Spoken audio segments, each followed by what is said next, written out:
Olá pessoal, muito boa noite. Estamos aqui para mais uma videoaula do curso de Engenharia Civil do sexto período, né? Na disciplina de análise de estruturas. E o conteúdo é linhas de influência. Linhas de influência, ela é uma parte da análise de estrutura, né? Que serve para você fazer cálculos quando os esforços não são fixos, né? Os esforços caminham sobre as estruturas e aí fica difícil você fazer somente uma análise, né? E aí as linhas de influência permitem você analisar essa força caminhando sobre a estrutura. Um exemplo de aplicação, né? São obras de artes especiais. Obras de artes especiais são viadutos, pontes que têm tráfego de veículos. E aí, se tem tráfego de veículos, veículos são estruturas que têm um certo peso, né? E faz esforço sobre estruturas de concreto ou metálico, e aí tem que ser calculado e levado em consideração no dimensionamento. Então, as linhas de influência são muito importantes para esse tipo de cálculo. Então aqui está um breve resumo sobre linhas de influência de um efeito elástico e faltou um ponto. E em uma dada seção S é a representação gráfica ou analítica do valor deste efeito naquela seção S, produzindo uma carga concentrada unitária de cima para baixo que percorre a estrutura. Uma linha de influência mostra como um determinado esforço numa seção varia quando uma carga concentrada move sobre a estrutura. A linha de influência é constituída sobre o eixo da estrutura, sendo que as abscissas representam as posições das cargas móveis e as ordenadas representam respectivos valores dos esforços considerados, né? Então, abscissas aí, se você lembra bem, abscissa é o eixo X e ordenada é o eixo Y, né? Então, as abscissas representam a posição da carga móvel, né?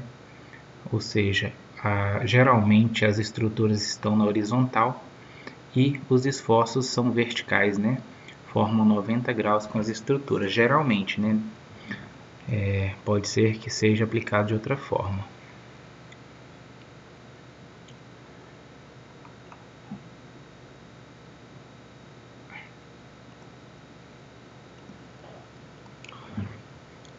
Então, aqui está um modelo, né? Então, é uma viga biapoiada com dois balanços, que pode ser representada aí fisicamente por uma ponte, né, pequena.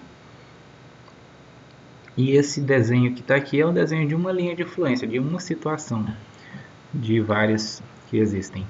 Essa aqui propriamente é de momento fletor. Então, os princípios estudados até aqui são válidos para as estruturas isostáticas e hiperestáticas. Eu já disse que nós vamos ver os cálculos que nós fizemos das vigas são isostáticos, né?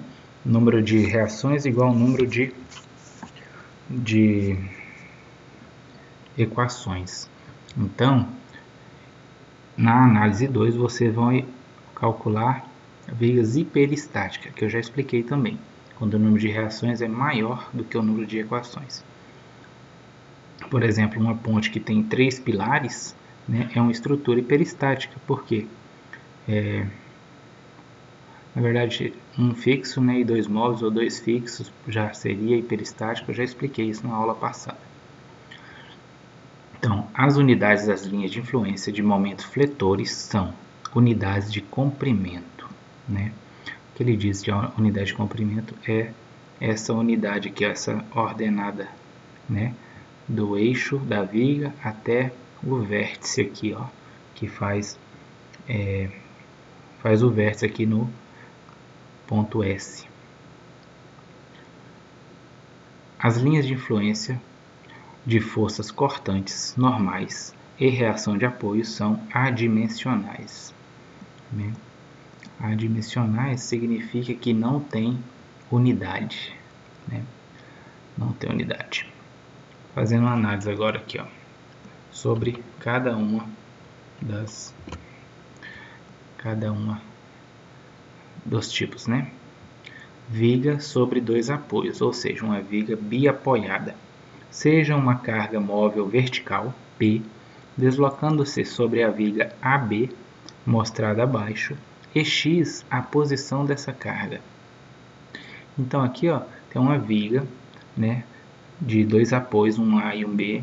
É uma estrutura isostática, não tem um apoio fixo e um móvel, prefazendo 3 reações e 3 equações. Então, esse X aqui, ele começou a deslocar sobre a viga, nesse ponto P aqui. O X é o deslocamento, o ponto P é a força. Esse ponto P, para a linha de influência, ele tem carga 1. É uma carga unitária, somente a título de análise. Então, a linha de influência calcula esse ponto P aqui, em cima do apoio, em cima do ponto S, deslocando até chegar no final da viga.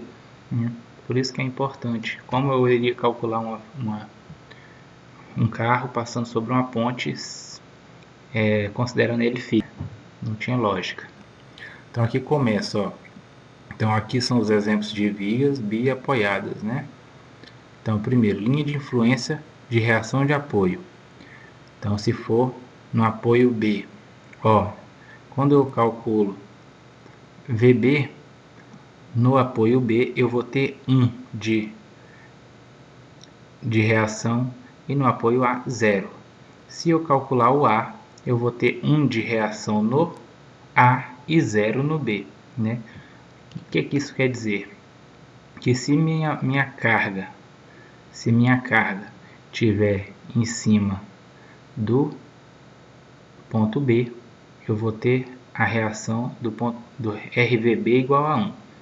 E, consequentemente, como o apoio B vai estar suportando toda a carga, o apoio A não vai suportar nada. Se, por acaso, essa reação, se o P, que é a carga unitária, estiver em cima do A, aí é o contrário, o A que vai estar suportando toda a carga e o B nada, 0. E aqui tem como você encontrar a ordenada aqui, a ordenada. Por que eu chamo ordenada? Porque está na vertical. Se está na vertical, é eixo Y, Por isso que eu chamo de ordenada. E L mais B dividido por L, O que é L? L é o vão, E B é o balanço que eu estou falando, Aqui, é menos A sobre L, dá esse tamanho aqui. Então, se tivesse números em vez de letras, eu conseguiria dar com exatidão quais são os valores aqui, Depois da força cortante, da reação de apoio, tem a força cortante. Então, se fosse força cortante, que eu quisesse saber, aí é diferente a linha de influência. Até porque você já sabe que o gráfico de cortante, aonde está aplicado a força, ele faz um degrau no gráfico do tamanho da força. E aqui também, uma força de 1. Essa simulação aqui é que se o ponto P tivesse aplicado em cima da seção S aqui, estaria 1 aqui, uma unidade a força, o degrau, e nos dois apoios são 0, nos dois apoios são zerados. Aí, de acordo com que você movimenta a força, esse dentinho aqui vai movimentando também de acordo com a viga, Olha para você ver. Lembra lá do RVA igual a VA.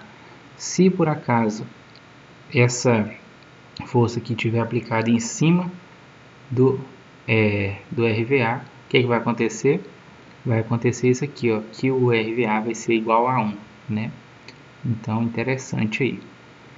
Talvez na prática seja mais fácil de entender. mas esse é o modelo de força cortante. E aqui de momento fletor, só para baixo. O momento fletor é um pouco diferente, ele faz um V, né? Faz um V. Então, essa simulação aqui, ó, é se por acaso a força unitária estiver aplicada na seção S. Ele faz um V no S, né? E aí fica com esse formato. De acordo com o ponto P, vai ser deslocando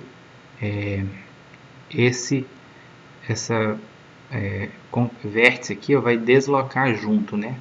Crescendo ou diminuindo, né? Crescendo ou diminuindo. Dependendo para onde a força estiver indo. Se o carro estiver passando aqui, ó, ele vai fazendo esforços, ó, vai crescendo aqui, né? E vai diminuindo aqui até talvez chegar no zero aqui, né? Linha de influência, só que agora, ó, vigas em balanço. Aquelas que é engastada, né? Olha assim, o engaste, ó. Olha só, no balanço. Se tiver aplicada uma força P, né? Em uma viga engastada, um balanço, o que vai acontecer? Né? No final do balanço aqui, ó, no B, ele vai ter maior solicitação. Quanto mais mais longe do apoio, mais é o momento fletor, maior é o momento fletor. Então, se tiver aplicado um aqui, ó, bem na extremidade, qual o tamanho da força? Lembra? Momento é força vezes o braço, então 1 vezes L, então com certeza a altura aqui vai ser L, né? Outra coisa importante é que forma 45 graus, né? 45 graus. E se fosse o VA, ó, momento e cortante. Se fosse o VA, né, seria constante do tamanho, né, da força, que seria 1. Então 1 aqui, ó, constante. Linha de influência de força cortante no balanço. Na verdade, isso aqui é reação de apoio. Cortante aqui, ó. Então, a força cortante se tiver aplicada aqui, ó, considerando a seção S, né? Então, eu vou ter constante do S até a extremidade da viga. E, ao contrário, se o B fosse o apoio, teria ao contrário do S até a extremidade da viga do outro lado, né? Então, sempre aqui próximo ao apoio vai ser 0 para força cortante nas vigas engastadas. E aqui de novo, né? Ali já tem, ó, o momento fletor, aqui de novo o momento fletor, né? Já expliquei porque isso aqui tem altura L. Aqui na verdade deixa eu ver, aqui foi mesmo. Reação de apoio. É a reação de apoio. Aqui o momento entrou só de exemplo, mas aqui o momento realmente, ó. Então, se esse P for aplicado na extremidade, vai ter o tamanho. Aqui, ó, tamanho do D, porque o ponto P está aplicado só do S até o B. É como se eu estivesse cortando essa viga aqui na seção S, né? Por isso que está aqui, ó, D de altura. Se eu estivesse considerando C mais D, ou seja, o L todo, aí teria L de altura.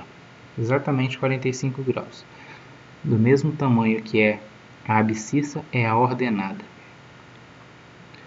Então é isso, a parte teórica é essa, né? Agora, o próximo vídeo será de um exemplo. Até o próximo.